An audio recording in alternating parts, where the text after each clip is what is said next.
ఒక హోంమంత్రి వచ్చేమో ఏటీఎం అయిపోయిన తెలంగాణ అంటాడు ఏఐసిసికి, నువ్వేమో మూటలు పోతున్నాయి అంటావు, మీ ప్రధానమంత్రి వచ్చి ఆర్ఆర్ ట్యాక్స్ అంటాడు. మరి ముగ్గురు కలిసి ఏం చేస్తున్నారు? మీరు దేశాన్ని నడుపుతున్నారా లేకపోతే గాడిదలు తోలుతున్నారా? ఏం చేస్తున్నారు చెప్పమను. 2.5 ఏళ్ళు అయింది. ఈ రక్షణ మంత్రి సహాయ మంత్రి రేవంత్ రెడ్డికి సహాయం చేయడం తప్ప ఆయన ఇంతవరకు చేసింది ఏమైనా ఉందా ఈ రాష్ట్రానికి? ఒక్క పైసా పని ఎక్కనన్నా? మా వేములవాడ గుడి నిన్న అదేదో దివ్య భారత్ స్కీమ్లో అలా చేరనే లేదట. నీ పార్లమెంట్ పరిధిలో ఉండే గుడి సంగతి నీకు దిక్కులేదు, ఖయాల్ లేదు. ఎంతసేపు రేవంత్కు రక్షణ కవచంలాగా గోడగా నిలబడాలి. చెప్పు, చిత్తశుద్ధి ఉంటే బండి సంజయ్ని కిషన్ రెడ్డి నేను అంటున్నా చెయ్యి. అమృత్ స్కీమ్ మీద విచారణ చెయ్యి. ఎట్లా వస్తుందండి రేవంత్ రెడ్డి బామ్మర్దికి అమృత్ స్కీమ్లో వీళ్ళ పెద్దల పాత్ర లేనిది? ఎట్లా వస్తుంది? సింగరేణిలో ఈయన బామ్మర్ది చేస్తున్న కుంభకోణాలు మొత్తం మేము బయట పెట్టాం. ఎందుకు విచారణకు ఆదేశించారు బీజేపీ వాళ్ళు? ఎవడు కాపాడుతున్నాడు రేవంత్ రెడ్డిని?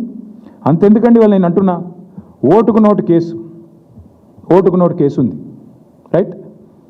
అజ్మల్ కసబ్ అనేటోడు తీవ్రవాది అనేది ఎంత స్పష్టంగా కెమెరాల్లో దొరికిండో, అజ్మల్ కసబ్ అనేటోడు తీవ్రవాది హంతకుడు అనేది ఎంత వాస్తవమో, రేవంత్ రెడ్డి దొంగ అనేది అంతే వాస్తవం. ఆయన కూడా కెమెరాలో దొరికిపోయాడు.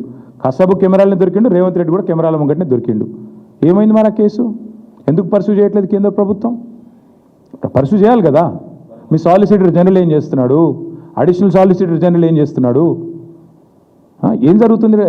ఎవరిని ఎవరు కాపాడుతున్నారు? కనబట్లేదు అందరికీ? తెలుసు బ్రదర్, అక్కడ ఏం జరుగుతుందో కూడా తెలుసు. ఎన్ని రకాల మేనేజ్మెంట్లు నడుస్తున్నాయో మాకు కూడా తెలుసు. అన్నీ బయటకు వస్తాయి. టైం ఉంది అన్నిటికీ. ఎవరిని ఎవరు కాపాడుతున్నారు, ఎన్డీఏ భాగస్వాములు ఎట్లా రేవంత్ రెడ్డికి అండగా రక్షణ కవచంలాగా నిలబడుతున్నారు, టైం వస్తుంది అన్నిటికీ, అన్నీ బయటకు వస్తాయి.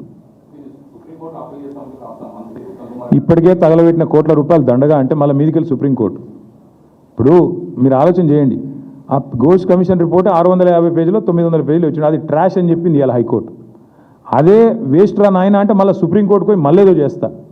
అసలు విషయం ఉంటే కదా ఏమైనా చేసేది.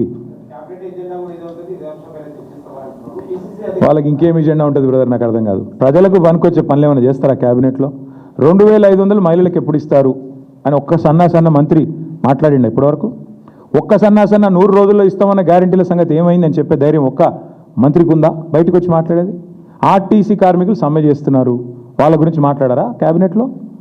ఏది ఉండదా? ఇక ఆర్టీసీ కార్మికులను కేసీఆర్ గారు గవర్నమెంట్ ఉద్యోగులుగా గుర్తిస్తూ క్యాబినెట్ నిర్ణయం తీసుకొని ప్రకటించాం మేము. ఎందుకు అమలు చేయట్లేదు మరి మీరు? అపాయింటెడ్ డే డిక్లేర్ చేస్తే చాలు, వాళ్ళకి రావాల్సిన పీఆర్సీ, వాళ్ళకి రావాల్సిన డిఏలు, వాళ్ళకి రావాల్సిన బకాయిలు అన్నీ ఇస్తే చాలు. వాళ్ళు ఏం అడుగుతున్నారు? మీరు మేనిఫెస్టోలో పెట్టింది అడుగుతున్నారు. అదేం చర్చ చేయరా క్యాబినెట్లో? మేము వారికి కూడా మా నైతిక మద్దతు ప్రకటిస్తూ ఉన్నాం. ఆర్టీసీ కార్మికులు ఎవరైతే ఇవాళ ప్రభుత్వాన్ని మీరు ఇచ్చిన హామీ నిలబెట్టుకోండి అని అడుగుతున్నారు, వాళ్ళు ఏం కొత్తగా అడగట్లేదు. వారికి కూడా మా పార్టీ తరఫున నైతిక మద్దతు ప్రకటిస్తున్నాం. తప్పకుండా కాంగ్రెస్ ఇచ్చిన హామీలు ఆర్టీసీ కార్మికులకు నెరవేర్చాలని మేము కూడా డిమాండ్ చేస్తాం. బుద్ధి వచ్చింది అనుకుంటున్నాం, ఏమనుకోవాలి బ్రదర్? నేను అది మేము మొదటి నుంచి చెప్తున్నాం కదా బ్రదర్, టైంపాస్ చేసింది చాలు, బుద్ధి తెచ్చుకొని రిపేర్ చేయండి అని చెప్పినాం. ఆఖరికి ముఖ్యమంత్రి గారికి బుద్ధి వచ్చిందేమనుకుంటే బుద్ధి రాలేదు, బూతులు వస్తున్నాయి మళ్ళీ ఆయనకి. మేడిగడ్డ పోయాడు, కేసీఆర్ గారు జగిత్యాలలో మీటింగ్ పెట్టుకుంటే ఈయన కూడా పోటీ సభ పెట్టిండు.